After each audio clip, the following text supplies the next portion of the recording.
I keep telling these guys that you cannot wrestle for 3 months and think that you're going to be able to compete with guys that have been wrestling their whole life.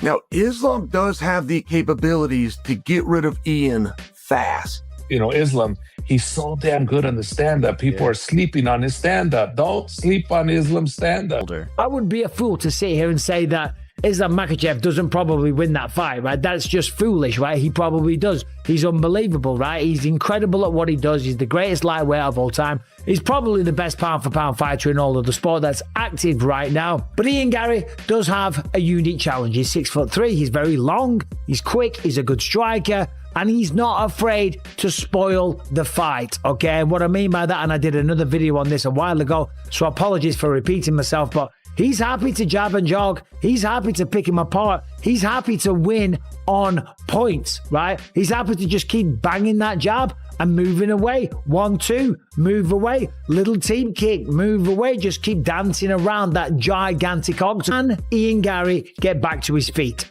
Because if he can't get back to his feet, then guess what? It's probably over. And we know that Islam Makhachev is a ridiculous finisher. It ain't going to look like Khamzat Chimaev versus Dricus du Plessis, not talking shit, but there was a lot of grappling, a lot of control time on that one. No, he likes to choke people out. 28 wins, 5 knockouts, 13 submissions. So he stopped 18 out of the 28 wins, okay? Right? The man's a finisher, and he'll be looking to get his first win in the welterweight division because it was a decision against Jack Della. Islam Makhachev, widely regarded as one of the most dominant fighters of his generation, is preparing for another historic challenge as he gets ready to compete in a second division rather than simply continuing his run at lightweight. Standing across from him is a confident challenger who is already speaking like a future champion. With 16 consecutive victories behind him, Makhachev is now just 1 win away from adding another major achievement to an already remarkable UFC legacy. But Ian Machado Garry is far more than confidence, controversy, and bold predictions. At 6'3", the Irish contender brings unusual size, movement, and dangerous striking into this matchup. More importantly, Garry is intelligent enough to understand that his best path to victory may not involve standing directly in front of Islam and trading shots. Instead, Garry could look to constantly move, control the distance, frustrate Islam's entries, and collect rounds without giving the champion opportunities to establish his grappling. Against a fighter as dangerous as Makhachev, discipline could become just as important as aggression. Garry cannot afford to fight emotionally. Every movement, every strike, and every defensive reaction will have to serve a purpose. My own mother used to use, I just take him down and sit on him. It used to infuriate me. It used to make me so mad. Yeah, just try it. Just try, fat ass. I remember thinking this, not towards my beautiful mother, but like in general. But it is a belief in the fact that Islam was able to throw Jack down and hold him down. Kind of proved my point. Now, Islam does have the capabilities to get rid of Ian fast. I don't know that Ian has the capabilities to get rid of Islam fast. I do not believe, contrary to popular belief, contrary to my partners over at DraftKings who believe if Ian Garry is going to win, he's more likely to win by knockout than anything else, I don't agree. I believe he needs to win 3 rounds. I believe he can spot Islam 2. And I believe we got to go to the cards. I think that is Garry's most likely way to win. But let's... Islam Makhachev's decision to move up in weight naturally created questions about whether his dominance would translate against naturally larger opponents. But Islam believes his style already provides the answer.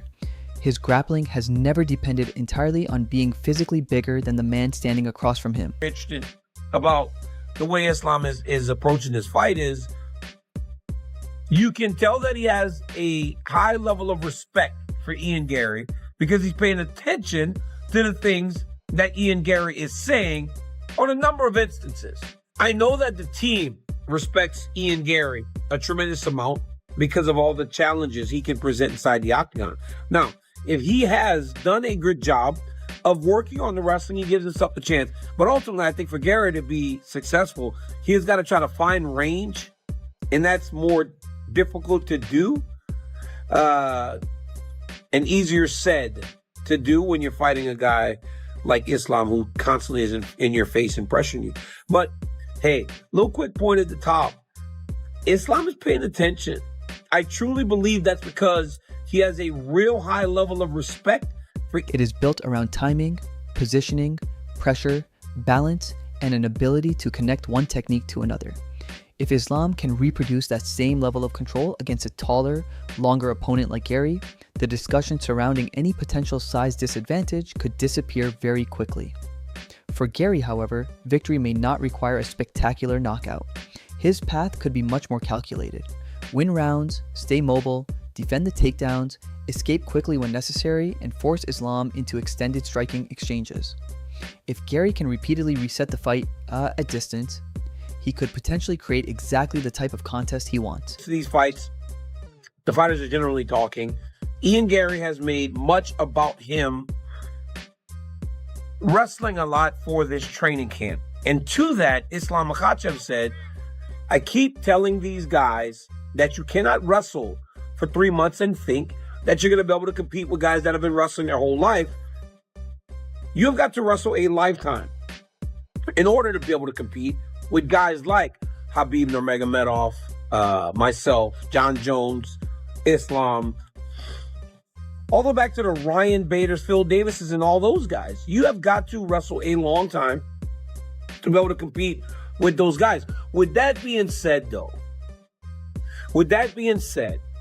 I love Islam. I think he's very smart. I think he's very thoughtful. But what are you supposed to do? What are you supposed to do as you prepare for fights that are the biggest fights of your entire life? What is Ian Garry supposed to do to try and prepare himself for a fight with a guy that has proven that if he can get you down to the ground, you're pretty much stuck there. You don't get to move. Interestingly, Makhachev himself has acknowledged something that many observers overlook. There is genuine respect here. Islam has been paying attention to Garry's interviews, studying what the challenger says, and analyzing the confidence behind those statements. That isn't fear or uncertainty. It is the kind of detailed preparation expected from a champion whose team refuses to underestimate anyone. However, that respect clearly has limits. Islam's response to Garry's wrestling preparation was brutally straightforward. In his view, 3 months of specialized training cannot replace a lifetime spent developing wrestling instincts. Makhachev comes from an environment where grappling has been drilled since childhood, surrounded by teammates whose entire system is designed around pressure, control, takedowns, and positional dominance. That creates a difficult reality for Garry. He can improve dramatically during camp, but Islam believes there are certain reactions that cannot simply be downloaded in a matter of weeks. And perhaps the biggest mistake Garry could make would be preparing only for Makhachev's wrestling. According to Islam's team, one of the most overlooked parts of his game remains his stand-up. His striking isn't always flashy, but it is efficient, calculated, and increasingly dangerous. Islam uses strikes to create reactions, disguise entries, disrupt rhythm, and punish opponents who become too focused on defending takedowns. That creates the exact dilemma that has troubled so many previous opponents. If Garry concentrates entirely on stopping the wrestling, he could leave openings on the feet. But if he becomes too comfortable striking, Islam can suddenly change levels and turn the fight into a grappling battle. And Islam isn't preparing alone. The entire machine surrounding him may become one of the biggest factors in this matchup. His sparring partners are selected to reproduce specific characteristics of the opponent standing across from him. Training sessions are designed around realistic scenarios, while strategy is repeatedly drilled until reactions become automatic. Garry speaks frequently about balance, confidence, and maintaining a healthy life outside competition, but Islam's camp operates with an almost obsessive level of focus once a fight approaches.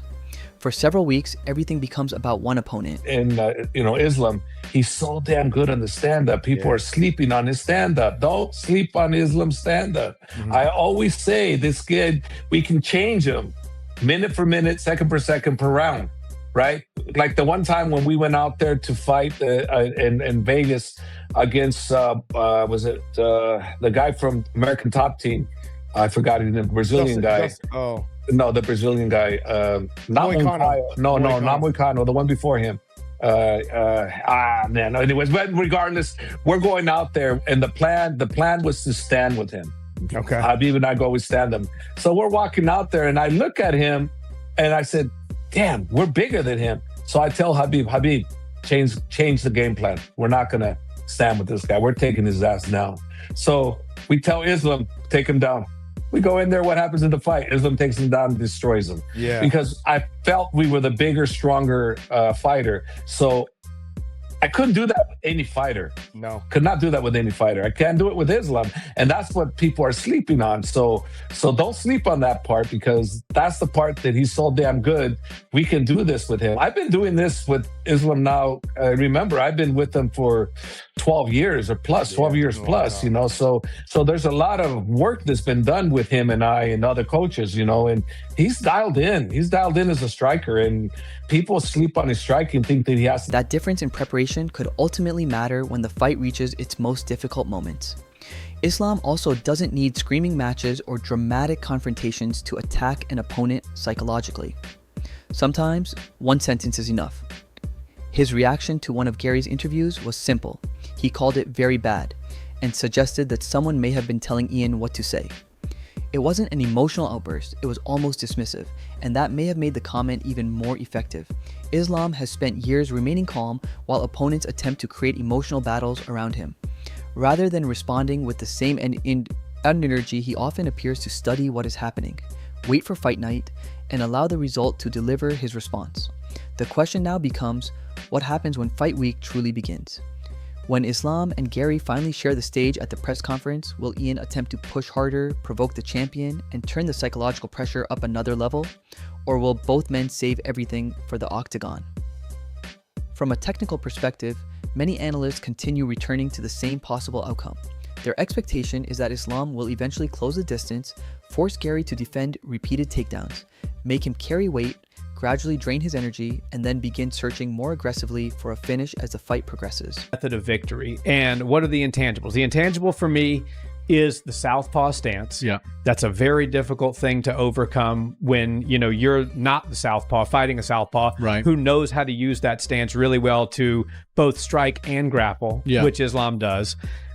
There's the fact that Ian just doesn't have that one punch starching power, Yeah. and he's probably going to have to leave his kicks at home, because when you start kicking high on Islam Makhachev, the kick is going to be caught and you're going to be taken down. Yeah.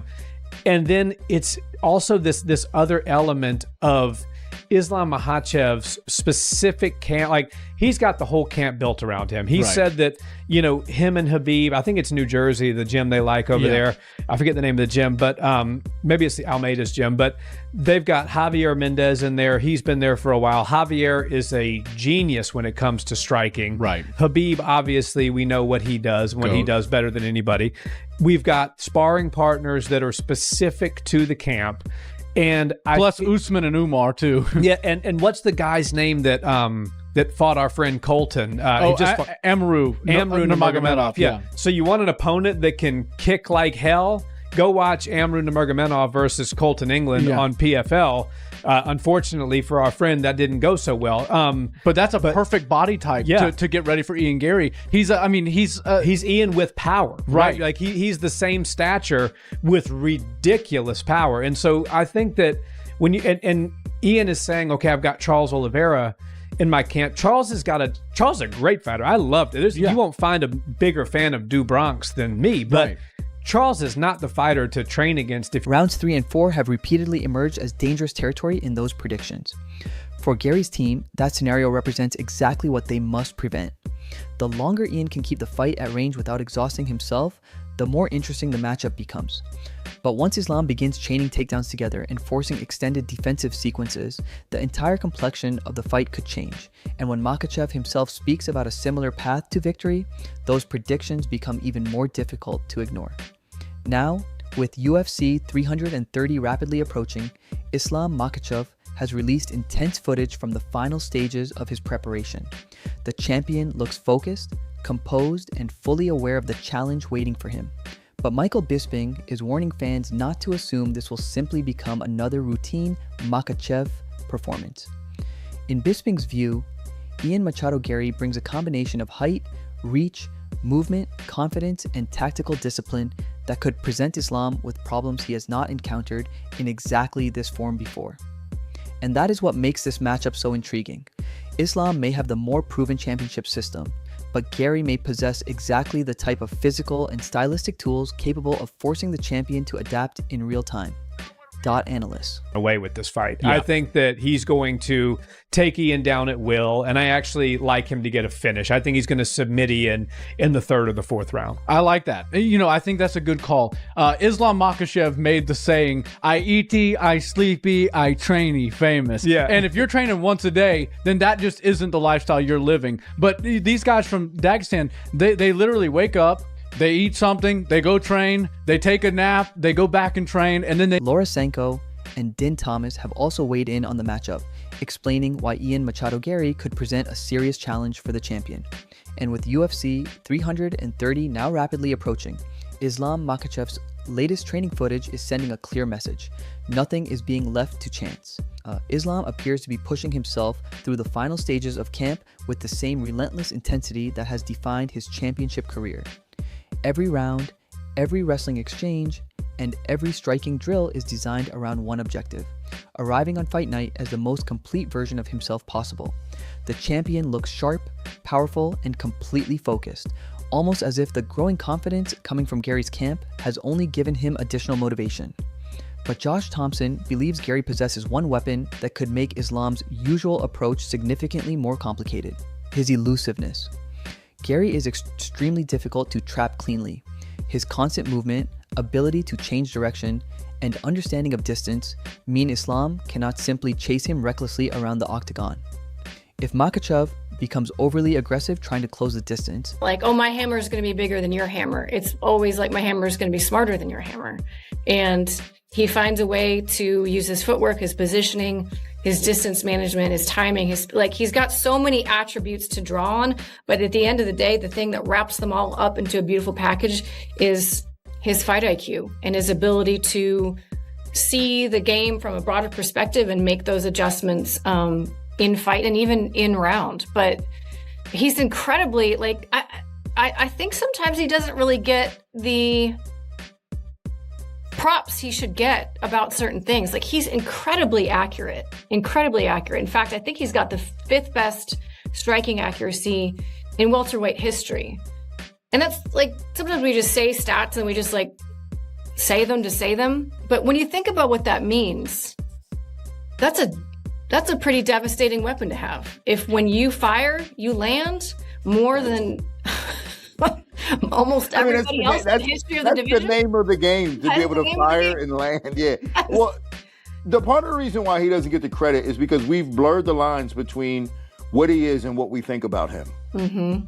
We've blurred those lines. And a lot of people don't want to like him. Either they don't like him, they don't want to like him, or they don't want to respect him based on who he is, based on who they think he is as a person. So they don't want to give him a lot of credit, and we just do that. We tend to treat people's fighting ability based on what we think about them as a person. Yeah. And they're two totally separate things. And as a fighter, he's a damn good, intelligent, effective. Thompson believes he could potentially walk directly into the kind of counterattack Garry is waiting to throw. That becomes an important tactical battle. Islam needs pressure, but that pressure must remain controlled. He has to take away Garry's space without becoming impatient, because Garry's entire striking game is built around punishing opponents who overextend while trying to reach him. However, Thompson and Javier Mendez both believe another part of Islam's game is being seriously underestimated heading into UFC 330, his striking. Makhachev is still primarily associated with wrestling and grappling, but Mendez insists the champion doesn't need to immediately shoot for takedowns every time the fight enters striking range. Islam has become increasingly comfortable standing with elite opponents, and the constant possibility of a takedown makes his striking considerably more dangerous. That threat changes everything. Garry cannot react to Islam's punches the same way he would react to a pure striker.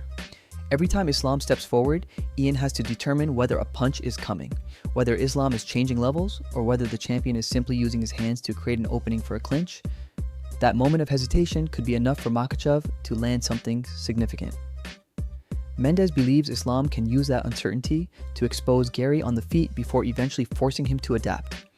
And once Garry begins lowering his hands or changing his stance because he's worried about defending the takedown, Islam's striking opportunities could become even more dangerous. Michael Bisping, however, sees the matchup differently. He believes Ian Machado Garry may possess almost the ideal physical and technical profile to make Islam work harder than usual. Garry's size, speed, length, movement, and technical striking give him several weapons that could potentially frustrate the champion over 5 rounds. And according to Bisping, Garry absolutely does not need to turn this into a brawl. In fact, doing so could be one of the worst possible decisions. Instead, Ian should use his jab, long kicks, movement, and constant changes of direction to force Islam to chase him. Every time Makhachev steps forward, Garry should touch him, move away, reset, and force the champion to begin the process again. If Garry can maintain that discipline without allowing himself to become trapped against the fence, Bisping believes the possibility of an upset becomes very real. But there is an enormous condition attached to that prediction. Islam cannot get his hands on him, because Bisping believes that once Makhachev establishes a strong grip on Garry, the entire fight could transform almost instantly. The first takedown would only be the beginning. Garry would immediately have to demonstrate that he can scramble, create separation, and return to his feet before Islam establishes complete positional control. If he remains underneath Makhachev for too long, the champion's pressure could begin draining the exact physical weapons Ian needs most: his legs, movement, explosiveness, and cardio. And Islam isn't simply going to hold position and wait. With 18 finishes across 28 professional victories, Makhachev has repeatedly demonstrated that when an opportunity appears, he is willing to aggressively hunt for the ending. Against Garry, every successful takedown could therefore become the beginning of a submission sequence rather than simply another minute of control. That is where Bisping sees the clearest dividing line in this matchup. On the feet, he gives Garry a significant advantage. Bisping believes Ian's speed, length, accuracy, and natural striking ability operate at a higher level than Islam's pure stand-up. If this becomes an extended kickboxing contest at long range, Garry has the tools to repeatedly score, while making Islam pay for unsuccessful entries. But that also makes Makhachev's takedown game the most important weapon in the entire fight. If Islam consistently closes the distance, Garry's striking advantages could disappear. If he cannot, those same advantages could become increasingly dangerous with every passing round. And that is why Laura Senko and Din Thomas also view Garry as such an interesting challenger. Both recognize the intelligence behind Ian's fighting style. He rarely attacks without purpose. His accuracy, distance management, and willingness to remain patient allow him to create fights that suit his strengths rather than simply giving the crowd the exchanges they want. Against most opponents, that patience is an advantage. Against Islam Makhachev, it will be tested at an entirely different level. Islam's pressure forces fighters to make decisions constantly. Garry may successfully defend the first takedown, but Islam can immediately transition into another attempt. Ian may escape the clinch, only to find Islam cutting off his next angle. He may land cleanly from distance, but one mistake could suddenly put him underneath one of the most dangerous grapplers in MMA. That is why UFC 330 increasingly looks less like a simple striker versus grappler matchup, and more like a brutal 5-round chess match. Islam Makhachev's camp is preparing him to pressure intelligently, mix his striking with his wrestling, and eventually force Garry into positions where the champion can take control.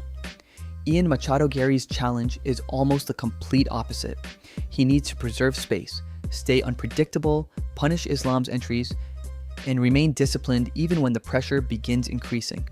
One mistake from either man could completely change everything. If Islam becomes reckless while chasing the takedown, Garry has the speed and precision to punish him. But if Garry allows himself to become trapped against the cage for even a moment, Islam could turn that single mistake into minutes of control, or potentially the finish. That is what makes this fight so fascinating. Islam enters UFC 330 with championship experience, suffocating pressure, elite grappling, and an increasingly underrated striking game. Garry arrives with size, speed, reach, precision, intelligence, and complete belief that his style can expose something nobody else has been able to expose. Soon, all of the predictions and training footage will become irrelevant. The cage door will close, and we will finally discover which style survives. Will Islam Makhachev drag Ian Machado Garry into deep waters, break down his movement, and once again demonstrate why he has become one of the most dominant fighters in the sport? Or can Garry keep the champion at range, punish every attempt to close the distance, and shock the MMA world by exposing a weakness nobody else has been able to find? UFC 330 is almost here, and the answer is only days away. Let me know your prediction in the comments below. Who wins, Islam Makhachev or Ian Machado Garry? And how does the fight end? And if you enjoyed this breakdown, make sure to leave a like, subscribe to the channel, and turn on notifications for more UFC news, fight predictions, expert reactions, and the biggest stories from around the MMA world. Thanks for watching, and I'll see you in the next video.